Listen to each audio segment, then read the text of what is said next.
야단 보따리를 찾아주셔서 감사합니다. 구독, 좋아요, 알림 설정 꼭 눌러주세요. 가을바람이 차갑게 불어오는 시골 장터에 짐꾼들 사이로 유독 한 사내가 눈에 띄었습니다. 방랑 작꺽새는 남들보다 훨씬 무거운 짐을 지고도 발걸음만은 묘하게 당당하고 우아했지요.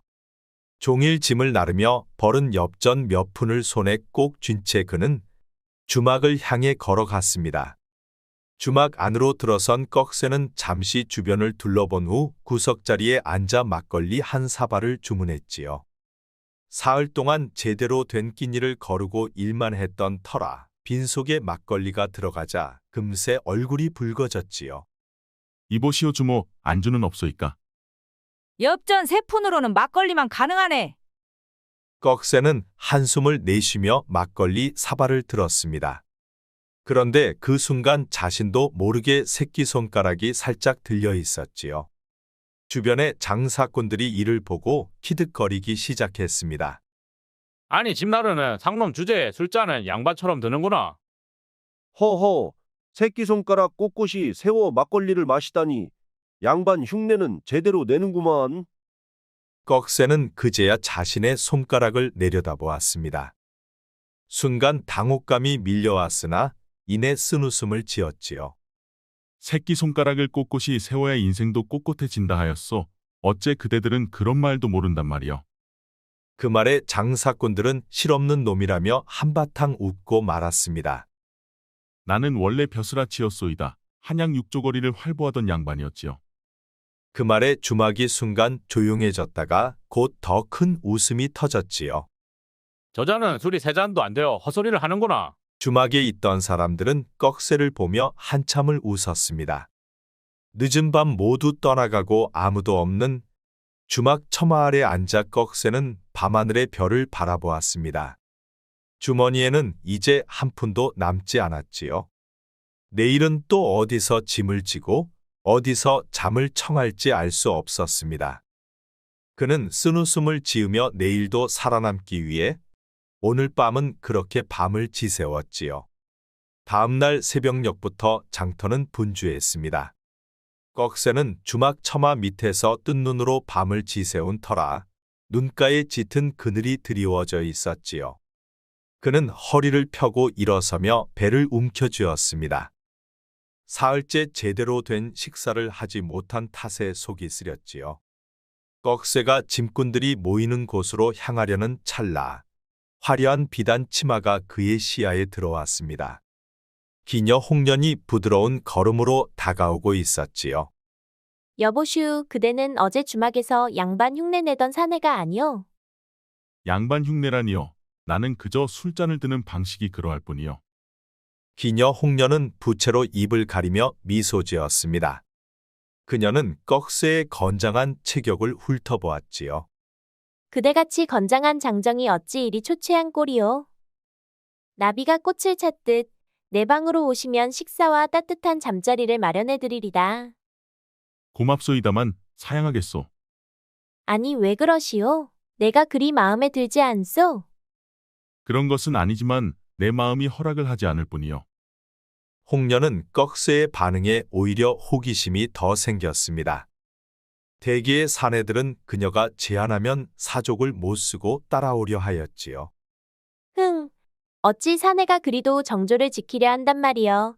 언제든 마음이 바뀌면 홍련을 찾아오시오. 홍련은 꺽새가 마음에 들었지만 꺽새의 사양에 어쩔 수 없이 발걸음을 돌릴 수밖에 없었습니다. 배고픈 꺽새는 결국 주막으로 발길을 돌렸습니다. 주모, 하루 일을 해줄 테니 한 끼를 주시겠소? 주모는 바쁜 와중에 꺽새를 한번 보고 그러라며 고개를 끄덕였지요. 꺽새는 허기진 배를 움켜쥐며 부지런히 그릇을 나르고 설거지를 하였습니다. 주막은 점심때가 되자 더욱 붐볐지요. 그런데 그때 고급스러운 비단옷을 입은 대감복장의 양반 손님이 들어왔습니다. 주모가 급히 맞이하며 가장 좋은 자리로 안내해 주었지요. 꺽쇠야, 어서 대감님 상에 술상을 올리거라. 꺽새는 서둘러 술상을 준비했습니다. 그런데 너무 서두르다 발이 미끄러져 국물이 양반의 옷소매에 튀었지요. 그 순간 주막이 조용해졌습니다. 이런 미천한 놈이 대감님께 죄를 지었습니다. 이 몸이 100번 죽어 마땅하옵니다. 말이 끝나기도 전에 꺽쇠는 자신의 말투에 깜짝 놀랐습니다. 양반에게 사죄하는 정확한 예법대로 무릎 꿇고 머리를 조아린 자신의 모습에도 당황했지요. 그런데 대감은 의외로 화를 내지 않고 옷소매를 툭툭 털었습니다. 대감이 식사를 마치고 돌아가자 그 광경을 지켜보았던 백발의 노인이 꺽쇠를 불렀지요. 노인은 수염을 쓰다듬으며 꺽쇠를 유심히 바라보았습니다. 그대의 말투는 짐꾼보다 양반에 더 가깝더구나. 그것은 내가 봐도 양반이나 관청에서나 볼 법한 예법이었지. 꺽쇠는 식은땀을 흘리며 노인을 바라보았습니다. 노인장, 저는 어릴 적 양반집 하인이었소. 그저 주인님들 곁에서 예법을 익혔을 뿐이지요. 하인치고는 손이 참 곱구나. 그런데 특히 이 검지와 중지 사이에 굳은 살은 붓을 오래 쥐었을 때만 생기는 것이지. 꺽쇠는 무의식적으로 손을 감추었습니다. 그러자 노인은 의미심장한 눈빛으로 말했지요. 높은 곳에서 떨어지면 아픈 법이니 자신의 그릇에 맞게 살아야 하는 것이오. 하지만 그릇의 크기는 정해진 것이 아니니 그릇은 키우면 키울수록 커지는 법이라오. 그게 무슨 말씀이신지요? 언젠가 그대에게 때가 올 것이오. 그때까지 그 손을 잘 간수하시게. 붓 대신 짐을 지더라도 그 손은 여전히 글씨를 기억하고 있을 테니. 노인은 술잔을 들어 꺽쇠에게 건넸습니다. 꺽쇠는 깊은 생각에 잠긴 채 그 잔을 받았지요. 노인의 말이 그의 마음 깊은 곳에 들어왔습니다. 주막에서 일을 마친 꺽쇠는 주모가 챙겨준 한 끼 식사로 허기를 달랬습니다. 그리고 해질 무렵 주막을 나서려는데 기녀 홍련이 나타났지요. 기녀 홍련이 저녁 노을을 등지고 서 있었는데 그 모습이 참으로 아름다웠습니다. 우리 다시 만났구려. 나는 하루 종일 그대 생각뿐이었소. 아씨께서는 이 미천한 사내를 왜 찾으시는지요? 기녀 홍련은 꺽쇠에게 더 가까이 다가왔습니다. 그녀에게서 나는 향긋한 향내는 사내들의 애간장을 녹이고도 남을 정도였지요. 오늘 밤은 달이 밝을 것이오. 내 방에서 함께 술잔을 기울이면 어떻겠소? 내게 몸을 팔아 끼니를 해결하라는 것이 아니라 내가 그대에게 한 끼 대접하고 싶은 마음일 뿐이오. 홍련아 씨의 호의에 감사드리오. 허나 그럴 수는 없소이다. 그대는 참 이상한 사내여. 배고픔에 지쳤을 텐데 어찌 그리 고집을 부리시오? 사람은 밥만 먹고 사는 것이 아니라 하였소. 더구나 아씨 같은 분이 나 같은 사내에게 관심을 보이는 것이 오히려 더 이상한 일 아니겠소? 홍련은 꺽쇠의 말에 말문이 막혔습니다. 그녀는 꺽쇠 앞으로 바짝 다가가 그의 눈을 똑바로 바라보았지요. 그대는 다른 사내들과 너무 다르오. 양반들도 그대 같은 사람은 절대 없을 것이여. 아씨께서도 만족할 수 있는 더 나은 삶을 살 수 있기를 진심으로 바라오. 꺽쇠의 말에 홍련은 놀란 눈빛이었습니다. 그 어떤 양반들에게도 들어보지 못한 인사말이었지요. 언젠가 그대의 진짜 모습을 보게 될 날이 오기를 바라겠소. 홍련은 꺽쇠에게 작은 보따리를 건넸습니다. 그 안에는 직접 빚은 떡들이 담겨 있었지요. 꺽쇠는 감사한 마음으로 그것을 받았습니다. 꺽쇠는 홍련에게 받은 떡을 먹으며 주막 담장 처마 밑에 자리를 잡았습니다. 그리고 휴식을 취했지요. 그런데 잠시 후 주막 안에서 그릇 부딪히는 소리와 사람들의 웃음소리가 들려왔습니다. 그리고 문이 열리며 주막 주인의 딸 국화가 물동이를 들고 나왔지요. 그녀는 꺽쇠를 발견하고 다시 안으로 들어갔다 금세 다시 나왔습니다. 아직 여기 계셨군요. 우리 집 일을 도와주셔서 감사했어요. 아니요, 오히려 제가 감사하지요. 주막집 딸 국화는 수줍은 미소를 지으며 물동이를 내려놓았습니다. 그리고 그녀는 치마폭에서 작은 보자기를 꺼냈지요. 저녁을 못 드셨을 것 같아 몰래 음식을 싸왔어요. 아버지에게는 비밀로 해주세요. 꺽쇠는 국화의 예상치 못한 친절이 무척 당혹스러웠습니다. 하지만 홍련의 유혹과는 다른 순수한 호의였지요. 그는 감사한 마음으로 보자기를 받았습니다. 이런 친절을 베풀어 주시니 참으로 고맙소. 괜찮아요. 그저 힘들어 보이셔서요. 그리고 양반집 하인이셨다고 들었어요. 그런데 손이 참 고우시더라고요. 꺽쇠는 무의식적으로 자신의 손을 내려다보았습니다. 국화는 수줍게 웃으며 물동이를 다시 들었지요. 내일도 여기 계실 건가요? 주모께서 허락하신다면 며칠 더 일을 돕고 싶소이다. 국화는 기쁜 듯 고개를 끄덕였습니다. 그런데 그때 주막 담장 너머로 홍련이 이를 보고 있었지요. 그녀는 꺽쇠와 국화를 바라보며 무슨 말을 나누는지 듣고 있었습니다. 그때 꺽쇠가 그녀를 발견하자 홍련은 재빨리 몸을 숨겼지요. 그리고 홍련은 국화에게 다가갔습니다. 그리고 무언가를 이야기했지요. 그런데 홍련의 표정은 날카로워졌고 국화는 당황한 듯했습니다. 한편 꺽쇠는 처마 아래에서 국화가 준 음식을 바라보았습니다. 하루 만에 두 여인의 관심을 받게 되리라고는 생각지 못했었지요. 그렇게 그는 시골 주막에서 몇 주를 더 머물고 한양으로 발길을 돌렸습니다. 이제 방랑의 끝 여행의 종착지 한양으로 향한 것이었지요. 겨울이 지나고 봄 기운이 완연한 한양 거리는 활기가 넘쳐났습니다. 꺽쇠는 허기진 배를 움켜쥐며 짐꾼들 속에 있었지요. 이복의 꺽쇠! 자네는 오늘 콩단말을 지고 이씨 마님 댁으로 갖다 주시게! 알겠소 꼭지어른. 그는 곡물 상점에서 콩 단말을 받아 이씨 마님 집으로 향했습니다. 대문을 열고 안으로 들어서니 화려한 비단 옷을 입은 여인 마님이 나타났습니다. 그녀는 꺽쇠를 위아래로 살펴보았지요. 콩을 가져왔소? 그렇습니다. 꺽쇠는 마님이 가리키는 곳에 콩을 내려놓았습니다. 그리고 돌아서 나오려는데 이씨 마님이 꺽쇠를 붙들었지요. 마침 우리 집에서 사내 머슴이 한 명 필요했는데 일해볼 생각 없소? 꺽쇠는 잠시 놀랐으나 그 편이 좋겠다 생각했지요. 떠도는 생활보다 한 곳에 정착해보는 것도 좋을 것 같았습니다. 조소 해보겠소. 마님은 몸종을 불러 꺽쇠를 행랑채로 안내하도록 지시했지요. 마님, 행랑채 일은 문의가 맡고 있는데 새로운 종은 제가 데려가 다른 일을 시키면 안 될까요? 아니, 내가 직접 데려다 일을 시키겠다. 새로운 아이가 일을 잘하는지 살펴봐야겠구나. 몸종은 의아한 표정을 지었지만 곧 물러났습니다. 그러자 마님은 꺽쇠에게 손짓했지요. 오늘은 먼저 식사부터 하고 일은 내일부터 시작하거라. 잘 알겠소 마님. 꺽쇠는 마님을 따라 안으로 들어갔습니다. 그녀의 우아한 자태와 따뜻한 목소리에 순간 넋을 잃었지요.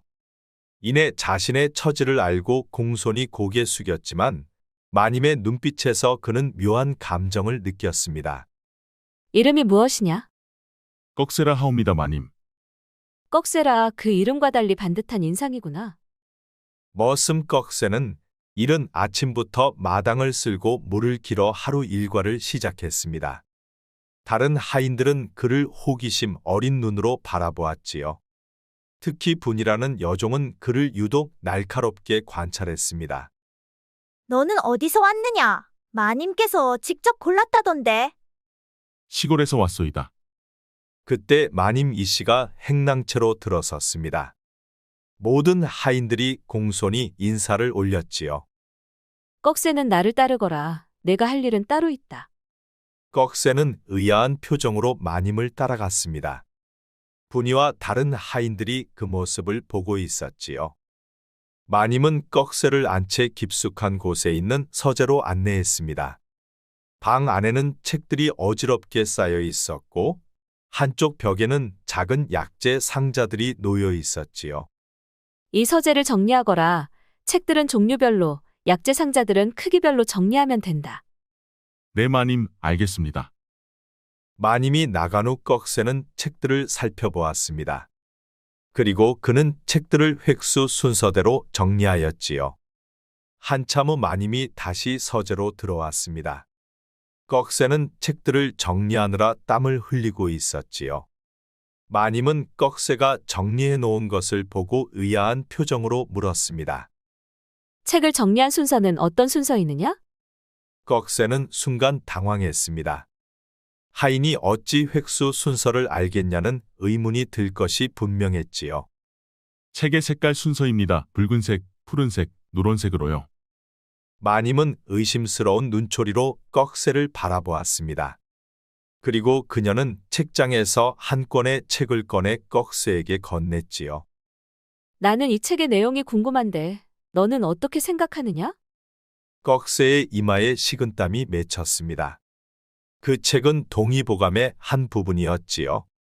그는 책을 받아들고 마치 글을 읽지 못하는 척 책의 그림만 바라보았습니다. 글을 모르니 그림으로만 짐작하건대 꽃 가꾸는 책인 듯합니다. 꽃 가꾸는 책이라 재밌구나. 이것은 약초에 관한 책이다.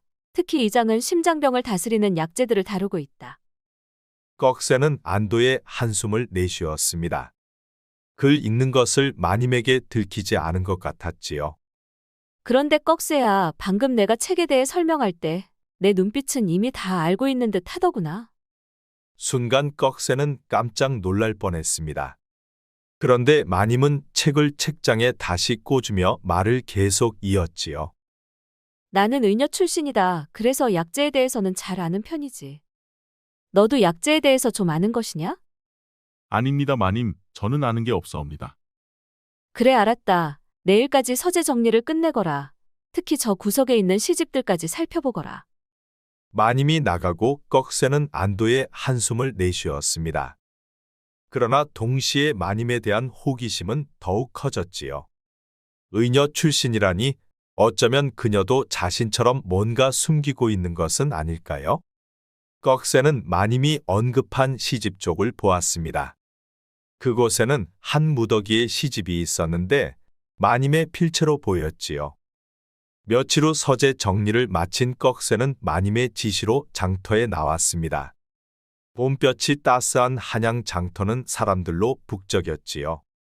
꺽쇠는 마님이 적어준 목록을 보며 물건을 하나씩 고르고 있었습니다. 붓과 먹 그리고 약재 상자라 마님의 취향을 알겠군. 그런데 그때 누군가 꺽쇠의 이름을 부르는 소리가 들렸습니다. 돌아보니 주막집 딸 국화가 놀란 표정으로 서 있었지요. 꺽쇠 오라버니, 정말 오라버니 맞지요? 한양에서 다 만나다니 반가워요. 아니 국화, 이런 곳에서 만나다니 반갑구나. 헌데 어쩐 일로 한양에 왔느냐? 국화는 활짝 웃으며 꺽쇠에게 다가왔습니다. 그리고 그녀는 자연스럽게 꺽쇠의 팔을 잡으며 말했지요. 아버지 약재를 구하러 왔어요. 그런데 오라버니는 어떻게 지내셨어요? 갑자기 떠나시길래 걱정했어요. 꺽쇠와 국화는 함께 약재상을 둘러보며 이야기를 나누었습니다. 꺽쇠는 국화의 순수한 미소의 고향에 대한 그리움이 커졌지요. 지금은 김부사 댁에서 머슴으로 일하고 있다. 운 좋게 좋은 주인을 만났지. 정말 다행이에요. 그런데 오라버니처럼 글 읽을 줄 아는 분이 머슴 일을 하시다니 이해가 안 돼요. 꺽쇠는 순간 당황했습니다. 국화는 자신이 글을 읽을 줄 안다는 사실을 어떻게 알았을까요? 글이라니, 내가 언제 글을 읽었더냐? 그날 밤 주막 처마 아래서 책을 읽고 계셨잖아요. 제가 우연히 보았어요. 꺽쇠는 식은땀을 흘렸습니다. 그날 밤 몰래 가지고 다니던 책을 꺼내 읽었던 것이 들켰던 모양이었지요. 그는 국화에게 비밀을 지켜달라고 부탁했습니다. 그런데 두 사람의 대화를 멀리서 지켜보는 사람이 있었습니다. 마님 이씨가 몸종과 함께 장에 나왔다가 우연히 꺽쇠와 국화를 발견한 것이었지요. 마님은 꺽쇠가 국화를 보며 활짝 웃는 모습에 왠지 가슴이 답답해지는 감정을 느꼈습니다. 그날 저녁 마님 이 씨는 창가에 홀로 앉아 달을 바라보았습니다. 그녀의 앞에는 반쯤 쓰인 시가 놓여 있었지요. 달 밝은 밤 그림자 둘이 춤추는데 내 마음은 어찌 이리도 흔들리는가. 마님은 붓을 들어 시의 마지막 구절을 적었습니다. 낯선 이의 미소에 봄바람처럼 설레는 내 마음. 이것이 죄인가 운명인가. 그녀는 깊은 한숨을 내쉬고 시를 접었지요. 며칠 후 머슴 꺽쇠는 부장나리의 부름을 받고 사랑채로 향했습니다. 사랑채에 들어서자 부장이 서한 앞에 앉아 있었지요. 부사는 들어오는 꺽쇠를 유심히 살펴보았습니다. 내가 새로 들어온 머슴 꺽쇠냐? 그러하옵니다, 나리. 내가 성실하고 영리하다 들었다. 오늘은 특별히 심부름 하나 해보거라. 꺽쇠는 의아했지만 공손히 고개를 숙였습니다. 그리고 부사는 봉인된 서찰 하나를 꺼내 꺽쇠에게 건넸지요. 이 서찰을 남대문 청원당 약방 최영감에게 전해주거라. 아무에게도 보여서는 안 된다 알겠느냐? 내 날이 그리하겠습니다. 꺽쇠는 서찰을 품에 안전하게 넣고 사람들로 북적이는 남대문으로 향했습니다. 남대문에 가까워질 무렵 갑자기 순찰 나온 관원들이 행인들을 검문하고 있었지요. 꺽쇠는 서찰이 발각될까봐 식은땀을 흘렸습니다. 이봐, 너 어디서 왔으며 어디를 가는 중이냐? 꺽쇠는 급한 대로 순간 기지를 발휘했습니다. 김 부사께서 위독하시어 그래서 약재상으로 달려가는 중이여 한시가 급하오. 그러느냐? 어서 가보거라. 부사께서 위독하다는 말에 관원들은 꺽쇠를 순순히 보내주었습니다. 꺽쇠는 청원당 약방에 도착해 서찰을 전달했습니다. 집으로 돌아온 꺽쇠는 서찰을 무사히 전달했다고 보고했습니다. 부사는 만족스러운 표정을 지었지요. 앞으로도 종종 내게 심부름을 시킬 테니 그리할라. 내 날이 알겠사옵니다. 꺽쇠는 이제 집안 내에서 위치가 조금씩 달라져 있었습니다. 이제 그는 단순한 자빌보다는 부장과 마님의 개인적인 심부름을 주로 하게 되었지요. 봄날의 햇살이 따스한 어느 날 꺽쇠는 작은 정원 속 잡초를 뽑고 있었습니다. 그런데 그때 화려한 비단 옷을 입은 젊은 여인이 정원으로 걸어왔지요. 부장의 조카딸 김소전은 꺽쇠가 일하는 모습을 멀리서부터 지켜보고 있었습니다. 이복에 새로운 머슴이 자네지? 내 아가씨 소인 꺽쇠라 하옵니다. 꺽쇠는 공손히 고개를 숙였습니다.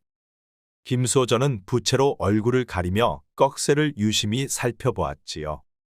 삼촌께서 자네를 무척 신임하신다던데 보통 머슴은 아닌 모양이구나? 김소전은 꺽쇠에게 더 가까이 다가왔습니다. 그녀에게서 나는 향긋한 향내가 꺽쇠의 코 속으로 훅 들어왔지요. 내일은 내 방 창문 아래 꽃을 심어주겠니? 창밖으로 꽃을 보고 싶구나? 내 아가씨 소인이 심어드리겠습니다. 김소전은 미소를 지으며 부채로 꺽쇠의 어깨를 살짝 건드렸습니다. 그 바람에 꺽쇠는 당혹스러웠지요. 김소저가 떠난 후 꺽쇠는 의아한 표정으로 그녀의 뒷모습을 바라보았습니다. 양반가의 규수가 머슴에게 보이는 관심이 무척 부담스러웠지요. 일을 마친 꺽쇠는 마님의 지시로 다시 서재에 들어갔습니다. 꺽쇠는 책들을 정리하다가 우연히 마님의 시집을 발견했지요. 호기심에 시집을 펼친 꺽쇠는 마님의 섬세한 필체에 감탄했습니다. 그런데 그 시들은 깊은 고독과 갈망을 담고 있었지요. 봄바람에 꽃잎 지고 그리움만 남아 창가에 홀로 앉아 달빛에 시를 읊네. 누구를 위한 시인가 나조차 알 수가 없네. 꺽쇠는 마님의 시에 깊은 감동을 받았습니다. 그녀의 섬세한 감성과 고독한 내면이 글자 하나하나에 배어 있었지요. 그때 문이 열리며 마님이 들어왔습니다. 꺽쇠는 황급히 시집을 제자리에 놓았지만 마님은 이미 그가 시집을 보았음을 알아챘지요. 내 시가 마음에 들었느냐? 송구합니다, 마님. 제가 무례를 범했습니다. 괜찮다. 시는 읽히기 위해 쓰여지는 것이니? 마님은 미소를 지으며 시집을 꺼내 꺽쇠에게 건넸습니다. 그들의 손이 스치는 순간 꺽쇠는 가슴이 빠르게 뛰는 것을 느꼈지요. 언젠가 그대의 생각도 들려주거라. 나는 그대가 읽고 쓸 줄 안다는 것을 알고 있다. 허나 무슨 사연이 있어 글재주를 감추는지는 몰라도 나는 그것을 물어보지 않을 것이다. 사람은 저마다 말 못할 사연들이 있을 테니. 꺽쇠는 마님의 넓은 아량의 가슴이 뭉클하였습니다. 그리고 자신의 마음이 마님에게 흔들리고 있음을 알게 되었지요. 그날 늦은 밤 꺽쇠는 마님의 시집을 몰래 가지러 서재로 향했습니다. 모두가 잠든 시간 그는 조심스럽게 발소리를 죽이며 걸었지요. 그런데 그때 안채에서 거친 목소리가 들렸습니다. 이 천한 계집, 내 체면을 생각해 보았느냐? 오늘 잔치에서 그런 말을 다 하다니. 마님의 처소에서 부장의 환한 목소리가 들려왔습니다. 꺽쇠는 숨을 죽이고 귀를 기울였지요. 부장이 술에 취한 것이 분명해 보였습니다. 진정하시지요. 나는 그저 약재에 대한 제 견해를 말했을 뿐입니다. 감히 이 양반들 앞에서 의녀 출신 주제에 무슨 견해를 말한단 말이냐? 꺽쇠는 방문 틈새로 방안 상황을 살펴보았습니다. 부사는 술에 취해 손에는 검이 들려 있었고 마님은 벽 쪽으로 물러서 있었지요. 그는 위협적으로 검을 휘두르고 있었습니다. 내가 누구 덕에 지금 이 자리에 있는지 잊었느냐? 내가 아니었으면 너는 지금쯤 어디서 약재나 팔고 있었을 것이다. 그 은혜 잊은 적 없습니다만 나리께서도 제 약술 덕에 병을 고치셨음을 잊지 마십시오. 그 말에 부사의 얼굴이 더욱 붉어졌습니다. 그리고 그는 검을 높이 들어올렸지요. 꺽쇠는 더 이상 지켜볼 수는 없었습니다. 자칫 잘못하면 마님의 목숨이 위태로워 보였지요. 그는 문을 열고 방 안으로 뛰어들어갔습니다. 날이 급한 일 때문에 찾아뵈었습니다. 부사와 마님 모두 놀란 표정으로 꺽쇠를 바라보았습니다. 꺽쇠는 재빨리 들고 있던 술병을 부사 옷에 술을 엎질렀지요. 이런 소인이 실수를 저질렀습니다. 용서하십시오, 날이. 부사의 분노가 마님에게서 꺽쇠에게로 향했습니다. 이 버러지 같은 놈, 감히 내 옷에 술을 엎지르다니. 부사는 손에 들고 있던 검으로 꺽쇠를 향해 내리쳤습니다. 꺽쇠는 얼른 몸을 피했지만 부사의 검은 꺽쇠의 등을 스치고 지나갔지요. 그 바람에 꺽쇠의 등은 빨갛게 물들고 있었습니다. 내 놈은 내일 아침 멍석을 마를 것이다. 괘씸한 놈. 날이 그저 실수였을 뿐입니다. 용서해 주십시오. 그 입 다물라. 내가 감히 이 자를 두둔하다니. 너희 둘 무슨 사이야? 순간 마님의 얼굴이 창백해졌습니다. 꺽쇠는 재빨리 고개를 숙였지요. 아이고, 날이 그런 게 아니옵니다요. 내일 내 놈의 죄를 따질 것이다. 당장 물러가라. 행랑채로 돌아온 꺽쇠는 마님이 걱정되었습니다. 마님은 평소에도 부사의 행패를 견뎌온 듯 하였지요. 그러다 보니 꺽쇠는 마님이 너무도 안 됐다는 생각이 들었습니다. 그런데 그날 밤 부사가 취해 잠든 후 마님은 몰래 꺽쇠를 찾아 자신의 별채로 데려왔지요. 그곳은 안채와 떨어진 조용한 공간으로 마님이 약재를 보관하고 때로는 홀로 시간을 보내는 곳이었습니다. 촛불에 비친 꺽쇠의 등은 붉은 자국이 선명했지요. 앉아서 옷을 벗어보거라. 꺽쇠는 망설였지만 마님의 단호함에 따를 수밖에 없었습니다. 그가 상의를 벗자 등에는 칼에 스친 상처가 선명하게 남아 있었지요. 이런 상처가 모두 나 때문이구나. 아닙니다, 마님. 제 실수로 인한 것입니다. 마님은 작은 나무 상자에서 약재들을 꺼내 손수 약을 만들기 시작했습니다. 그녀는 약재를 찢고 섞어 물에 개었습니다. 이 약은 상처를 빨리 아물게 하고 통증을 줄여줄 것이다. 내가 의녀로 있을 때 자주 사용하던 처방이지. 마님은 조심스럽게 꺽쇠 등에 약을 바르기 시작했습니다. 그녀의 손길은 부드럽고 따뜻했지요. 꺽쇠는 마님의 손길에 숨이 멎는 듯 하였습니다. 마님께서는 정말 의녀셨습니까? 그렇다. 내 본래 이씨 가문의 서녀로 태어났으나 어머니가 일찍 돌아가시고 집안이 몰락하여 의녀가 되었지. 꺽쇠는 마님의 이야기에 깊은 공감을 느꼈습니다. 그도 비슷한 운명을 겪었기 때문이지요. 처음 부사께서 부상을 크게 입었을 때 내가 치료해드렸지.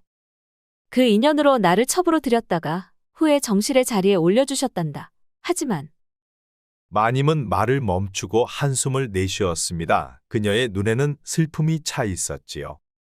그런데 나의 신분이 바뀌어도 사람들의 시선은 변하지 않더구나. 특히 부사께서 술에 취하시면 늘 내 출신을 들먹이시지. 꺽쇠는 마님의 고백에 깊은 공감을 느꼈습니다. 그래서 그도 용기를 내어 말했지요. 마님, 저도 사실은 양반가의 자제였습니다. 마님의 손이 잠시 멈추었습니다. 그리고 그녀는 놀란 눈으로 꺽쇠를 바라보았지요. 그랬었군요. 어째 처음 봤을 때부터 범상치 않다고 생각했소. 그런데 어찌 된 일이요? 집안이 몰락하여 모든 것을 잃었습니다. 양반의 자존심만 남아 이렇게 떠돌게 되었지요. 마님은 이해된다는 듯 고개를 끄덕였습니다. 그리고 그녀는 꺽쇠의 상처의 약재를 다 바르고 깨끗한 천으로 감싸 주었지요. 그런데 그대는 어떤 가문이었소? 저희 가문은 3대에 걸쳐 문과급 제자를 배출한 명문이었습니다. 조부께서는 홍문관 교리를 지내셨고 아버지께서는 승정원 가주서를 지내셨지요. 갑자기 마님의 두 눈이 커졌습니다. 그리고 그녀는 꺽쇠 이야기에 관심을 보였지요. 그런 가문이 어찌 몰락하게 되었소? 꺽쇠는 잠시 침묵했습니다. 그동안 누구에게도 말하지 않았던 아픈 기억이었지요. 그러나 마님의 따뜻한 눈빛에 그는 용기 내 말했습니다. 5년 전 아버지께서 정치적 분쟁에 휘말리셨습니다. 당쟁의 희생양이 되어 모함을 받으셨지요. 결국 유배를 가시게 되었고 그곳에서 병을 얻어 돌아가셨습니다. 아이고, 저런 그런 일이 있었군요. 아버지가 떠나신 후 가문의 재산은 모두 몰수되었고 저희 가족은 뿔뿔이 흩어졌습니다. 어머니는 친정으로 돌아가셨고 저는 양반의 자존심만 남은 채 떠돌게 되었지요. 꺽쇠의 목소리가 떨렸습니다. 마님은 그의 손을 조심스럽게 잡아주었지요. 그런 아픔이 있었군요. 하지만 그대는 여전히 양반의 품격을 잃지 않았소. 사실 저는 과거 시험을 준비하고 있었습니다. 제겐 꿈이 있었지요. 하지만 이제는 마님은 창가로 걸어가 둥근 달을 바라보았습니다. 달빛에 비친 그녀의 모습은 아름답게 빛나고 있었지요. 꿈은 버리지 마시오. 세상은 변하고 운명도 변하는 법이니? 꺽쇠는 마님의 모습을 바라보며 가슴이 뛰었습니다. 밤이 깊어갔지만 두 사람의 대화는 계속되었습니다. 아픈 상처를 가진 두 사람은 정신적 교감을 나누었지요. 난 이제 돌아가야 할 시간이오. 부사께서 깨시기 전에. 네 마님, 오늘 밤은 제게 큰 위안이 되었습니다. 마님은 미소를 지으며 작은 보자기를 꺼내 꺽쇠에게 건넸습니다. 이것은 내가 즐겨 읽는 시집이오. 그대와 함께 나누고 싶소. 꺽쇠는 두 손으로 시집을 받았습니다. 그리고 그들의 손이 스쳤고 순간 두 사람은 말로 표현할 수 없는 감정을 느꼈지요. 그 일이 있고 며칠이 지났습니다. 머슴 꺽쇠는 약속대로 김소저의 창문 아래 꽃을 심었지요. 그런데 김소저는 그를 더욱 자주 불러 심부름을 시켰습니다. 오늘도 김소저는 꺽쇠를 자신의 방으로 불렀지요. 들어오시게 꺽쇠, 문은 닫으시게. 꺽쇠는 조심스럽게 방 안으로 들어섰습니다. 김소저의 방은 화려한 비단 장식과 값비싼 소품들로 가득했지요. 김소저는 평소보다 더 화려하게 단장하고 있었습니다. 그대가 심어준 꽃이 참 아름답게 피었구려. 과찬이십니다, 아가씨. 소인이 해야 할 일을 했을 뿐입니다. 김소저는 입가에 미소를 띄우며 꺽쇠에게 가까이 다가왔습니다. 그녀의 향기가 진하게 풍겼지요.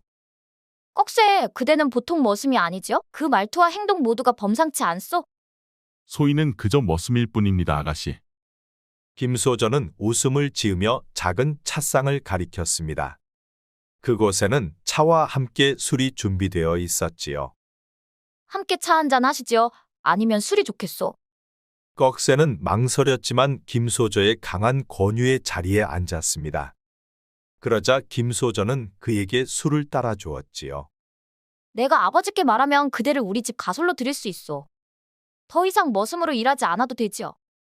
아가씨, 그런 은혜는 과분합니다. 김소저는 꺽쇠의 말을 끊고 그의 손을 잡아 자신의 가슴 가까이 가져갔습니다. 내 마음이 느껴지요? 그대를 처음 봤을 때부터 내 가슴은 이렇게 뛰었소. 꺽쇠는 당황했지만 침착함을 유지했습니다. 순간 그의 마음속에 마님의 얼굴이 떠올랐지요.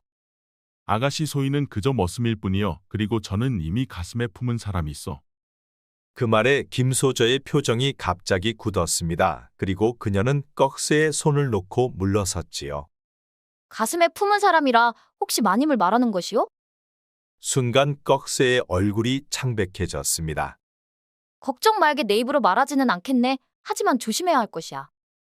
아가씨 오해는 하지 마십시오. 소희는 그저 그만 나가보시게. 내 자존심이 더 상하기 전에. 꺽쇠는 공손히 인사하고 방을 나섰습니다. 그의 마음은 혼란스러웠지만 동시에 뭔가 분명해졌지요. 그는 마님에 대한 자신의 감정을 더 이상 부정할 수 없었습니다. 그날 밤 꺽쇠는 마님이 있는 정원으로 나갔습니다. 마님은 이미 그곳에서 달을 바라보고 있었지요. 그녀의 모습은 달빛을 받아 더욱 아름답게 빛나고 있었습니다. 꺽쇠, 어쩐 일이오? 마님께 드릴 말씀이 있습니다. 마님은 꺽쇠의 진지한 표정을 보고 조용히 기다렸습니다. 이 세상에서 가장 아름다운 분은 당신입니다. 제가 당신을 사랑합니다.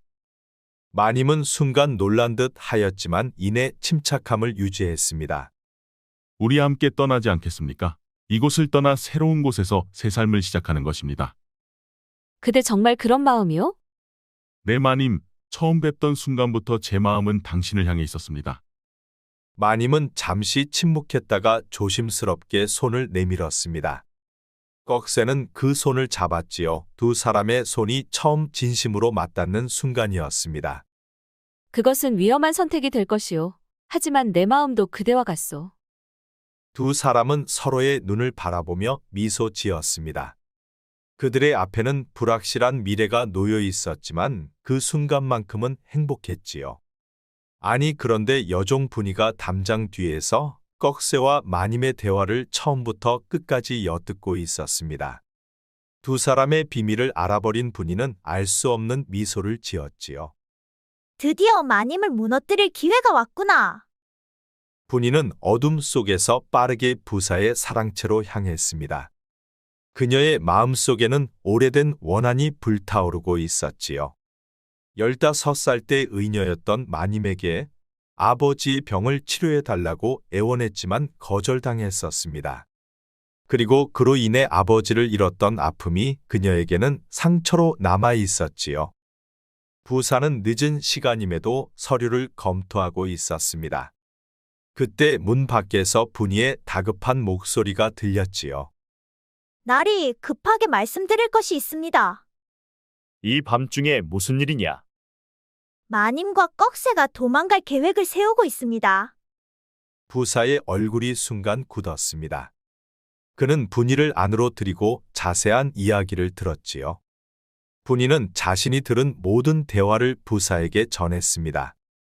그 천한 종놈이 감히 내 아내를 탐하다니. 꺽쇠는 양반 출신이라고 했습니다. 부사의 눈에서 분노의 불꽃이 일었습니다. 그리고 그는 즉시 부하를 불러 꺽쇠를 체포하라 명령했지요. 꺽쇠는 마님과의 대화 후 행랑채로 돌아와 간단한 짐을 꾸리고 있었습니다. 그의 마음은 희망으로 가득 찼지요. 그런데 그때 갑자기 행랑채 문이 거칠게 열렸습니다. 꺽쇠를 체포하라. 부사나리의 명령이다. 꺽쇠는 순간 얼어붙었습니다. 그러나 곧 냉정함을 되찾고 상황을 파악했지요. 누군가 그들의 계획을 밀고한 것이 분명했습니다. 무슨 일로 저를 체포하시는 것입니까? 내 놈이 마님을 유혹하여 함께 도망치려 했다는 증언이 있다. 잠시만 기다려 주시오. 옷이라도 갈아입겠습니다. 포졸들이 잠시 기다리는 사이 꺽쇠는 시집을 행랑채 소년에게 몰래 건넸습니다. 그리고 입모양을 마님이라 하니 행랑채 소년이 고개를 끄덕였지요. 꺽쇠는 포졸들에게 끌려와 부사 앞에 섰습니다. 부사의 눈은 분노로 불타고 있었지요. 이 천한 종놈이 감히 주인의 아내를 탐했다는 게 사실이냐? 아닙니다, 나리. 오해이십니다. 내 놈이 내 부인과 함께 도망칠 계획을 세웠다는 증언이 있다. 꺽쇠는 순간 지혜를 발휘했습니다. 직접적인 부인보다는 상황을 모호하게 만드는 것이 좋겠다고 판단했지요. 제가 마님께 글을 배우고 싶다고 청했을 뿐입니다. 하지만 제 신분에 어긋난 불경한 행동이었음을 뒤늦게 후회했습니다. 글을 배우다니. 천한 종놈이 무슨 글을 배운단 말이냐? 죄송합니다, 나리. 제가 어릴 적 양반집 하인으로 있을 때 글자를 조금 배웠고 좀 더 배우고 싶은 마음에 그만 잘못을 하였습니다. 부사는 잠시 혼란스러워 보였습니다. 꺽쇠의 대답이 예상과 달랐기 때문이지요. 그때 마님이 급히 사랑채로 들어왔습니다. 나리, 무슨 일이십니까? 내가 이 종놈과 정을 통했다는 게 사실이냐? 마님은 꺽쇠와 눈을 마주쳤습니다. 꺽쇠는 미세하게 고개를 저었지요. 그저 글을 가르쳐 달라 하여 몇 글자 알려주었을 뿐입니다. 부사는 분노에 찬 눈으로 두 사람을 번갈아 보았습니다. 그리고 말했지요. 꺽쇠를 창고에 가두어라. 내일 다시 그를 조사할 것이다. 꺽쇠는 부하들에게 끌려나가며 마지막으로 마님을 바라보았습니다. 꺽쇠가 갇히고 마님 이씨는 자신의 방으로 돌아와 소년이 전해준 시집을 펼쳐 보습니다. 그 안에는 꺽쇠가 남긴 쪽지가 있었지요. 쪽지에는 부사의 비리 증거와 계획이 자세히 적혀 있었습니다. 아니, 이것이 부사의 비리라니 꺽쇠는 벌써 이런 것까지 준비했던 것이오. 마님은 마음을 굳게 먹고 결단을 내렸습니다. 그녀는 서랍에서 작은 병을 꺼내 여종 분이의 차에 몇 방울 떨어뜨렸지요. 그것은 의녀 시절 배운 수면제였습니다. 분이야, 들어와서 차 한잔하거라. 감사합니다, 마님. 하지만 왜 갑자기 제게? 내가 부사께 충성을 다한 보답이란다. 여종 분이는 뭔가 의심스러웠지만 마님의 명인이 어쩔 수 없이 차를 마셨습니다. 그리고 그녀는 얼마 지나지 않아 깊은 잠에 빠졌지요. 분이가 잠이 들자 마님은 조용히 부사의 서재로 향했습니다. 부사는 아직 깨어 있었고 술에 취한 듯 하였지요. 내가 감히 이 시간에 어쩐 일이냐? 꺽쇠에 관해 이야기하러 왔습니다. 그 천한 종놈 때문에 내가 이렇게까지 나설 일이 있느냐? 역시 너희 사이에 무슨 일이 있었던 게로구나. 마님은 담담하게 꺽쇠가 남긴 문서를 꺼내 보였습니다. 그것을 본 부사의 얼굴이 갑자기 창백해졌지요. 당신의 비리 장부는 이미 신뢰할 수 있는 분에게 맡겼습니다. 내일 아침까지 우리가 풀려나지 않으면 상부에 전달될 것이오. 아니, 내가 감히 나를 협박하느냐? 협박이 아닙니다. 그저 진실을 말하는 것뿐이지요. 부사는 분노에 찬 눈으로 마님을 노려보았습니다. 그러나 마님은 조금도 흔들리지 않았지요. 그리고 나리께서 3년 전 중병으로 고통받으실 때 제가 비방한 약재에 대해서도 기억하십니까? 그 말에 부사의 표정이 심각해졌습니다. 그 약재는 왕실에서만 사용할 수 있는 비법으로 이 사실이 알려진다면? 제발 그만해라. 내가 원하는 것이 무엇이냐? 꺽쇠를 풀어주고 우리가 함께 떠날 수 있게 해주시오. 부사는 환한 얼굴로 잠시 침묵했습니다. 그의 마음속에서는 분노와 두려움으로 가득 찼지요. 내가 이렇게까지 할 줄은 몰랐다. 그 종놈이 그렇게 좋더냐? 그는 제게 진정한 마음을 보여준 유일한 사람입니다. 긴 침묵 끝에 부사는 한숨을 내쉬었습니다. 그는 술에 취했지만 상황의 심각성을 이해했지요. 좋다, 그자를 풀어주마. 하지만 너희는 즉시 이곳을 떠나야 한다. 다시는 한양과 내 앞에 나타나지 말거라. 감사합니다, 영감. 마님은 고개를 숙여 인사하고 서재를 나섰습니다. 그녀는 꺽쇠를 구할 수 있게 되어 안도감으로 가득 찼지요. 꺽쇠는 마님을 보자 놀란 표정을 지었습니다. 마님 잘 되셨는지요? 당신이 사전에 철저히 준비를 잘해둔 덕에 이제 우리는 자유롭게 되었습니다. 그 말에 꺽쇠는 마님의 두 손을 꼭 잡았지요. 서둘러야 해요. 날이 밝기 전에 이곳을 떠나야만 합니다. 두 사람은 서둘러 짐을 챙겼습니다. 이제 두 사람은 새로운 삶을 향한 첫걸음을 내딛기 시작했지요. 석방된 머슴 꺽쇠와 마님은 길을 떠났습니다. 그리고 경기도 일대 작은 마을에 자리를 잡았지요. 비록 낡은 초가집이었지만 두 사람은 함께 할 수 있어 행복했습니다. 그리고 두 사람은 장독대에 정한수 한 그릇 떠놓고 둘만의 혼례를 올렸지요. 이제야 비로소 진심으로 사랑하는 사람끼리 부부가 되었습니다. 이제야 진정 우리 둘만의 세상이 되었구려.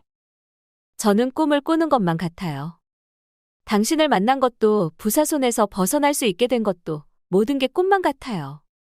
나도 그렇소. 당신을 만난 것은 내 인생의 가장 큰 축복인 것 같소. 이제 우린 부부가 되었으니 이제부턴 당신을 부인이라 부르겠소. 부인, 사랑하고 사랑하오. 꺽쇠는 마님의 옷고름을 풀었습니다. 그리고 그날 밤 부부의 연을 맺었지요. 그리고 며칠 후 마님이 꺽쇠에게 말했습니다. 여보 서방님, 제가 서방님께서 과거 준비를 할 수 있도록 서책을 좀 챙겨왔습니다. 이제 서방님은 아무 생각 마시고 과거 시험에 전념해 보시지 않겠습니까? 나도 그러고는 싶소. 하지만 생계를 위해선 우선 일을 해야 하지 않겠소. 그것은 걱정 마셔요. 제가 가져온 재물도 좀 있고 그 돈이 떨어지면 다시 의원을 하면 됩니다. 그러니 서방님께서는 맘 편히 공부하시면 돼요. 꺽쇠는 부인의 손을 꼭 잡았습니다. 알겠소. 내 반드시 급제하여 부인을 평생 행복하게 해주겠소. 그날 이후 꺽쇠는 방 안에 틀어박혀 과거 준비에 몰두하였습니다. 이제 부인이 된 이씨 마님은 그런 꺽쇠의 뒷바라지를 해주었지요. 그리고 어느덧 3년의 시간이 흘렀습니다. 그리고 꺽쇠는 당당히 과거 시험에서 장원급제를 하였지요. 꺽쇠의 머리에는 임금이 하사한 어사화가 씌워졌습니다. 여보, 드디어 내가 해냈소. 이 모든 게 다 부인 덕분이요. 장원급제한 꺽쇠 김선재의 두 눈에는 눈물이 흘렀습니다. 지난 날들의 가슴 아팠던 일들이 주마등처럼 흘러갔지요. 아니, 저 꺽쇠가 장원급제하여 어사화를 쓰다니? 내가 잡았어야 했어. 마님하고 야반도주 하더니 이제는 어엿한 고관이 되지 않았는가. 아이고, 억울해서 이를 어쩌노. 꺽쇠가 양반의 후손이었다니. 김소전은 꺽쇠를 잡지 못한 것을 크게 후회하였습니다. 그리고 꺽쇠를 데리고 야반도주한 마님이 죽도록 미웠지요. 내 눈이 틀리진 않았어. 예사롭지 않다고 생각했었는데 흙 속에 진주가 맞았어. 비록 짐꾼들 속에 속해 있었지만 그는 확실히 다른 면모를 가지고 있었지. 허나 이젠 내 손에 닿을 수 없는 높은 곳으로 가버렸구나. 기녀 홍녀는 꺽쇠의 성공을 보며 인연을 맺지 못한 것이 무척 안타까웠습니다. 한편 주막집 딸 국화도 꺽쇠의 장원급제를 보았습니다. 역시 오라버니는 보통 사람이 아니었어. 언젠가 크게 될 사람이라 생각했었지. 허나 오라버니는 나를 여인으로 보지 않은 게 너무 안타까워. 오라버니 언제 어디서든 행복하세요. 흑흑. 주막집 딸 국화는 꺽쇠의 성공을 진심으로 축하해 주었습니다. 아니, 저자의 조부가 홍문관 교리를 지낸 김홍재 대감이라니 참으로 놀라지 않을 수가 없구나. 내가 20년 전 과거 시험에서 낙방하고 절망에 빠져 있을 때가 있었지. 그런데 그때 김 대감께서는 나를 제자로 받아주시고 학문을 가르쳐 주셨지. 그 덕에 나는 다시 일어설 수 있었다. 그런데 저자가 그 가문의 손자였다니 내가 어찌 그런 은인의 손자를 이렇게 대했단 말인가. 스승님께서 권력은 백성을 위해 쓰여야 한다고 가르쳤지만 나는 그 가르침을 저버렸구나. 이 모든 게 자업자득 이로다. 부사의 목소리가 떨렸습니다. 그리고 그의 눈에는 후회와 참회의 눈물이 흘렀지요.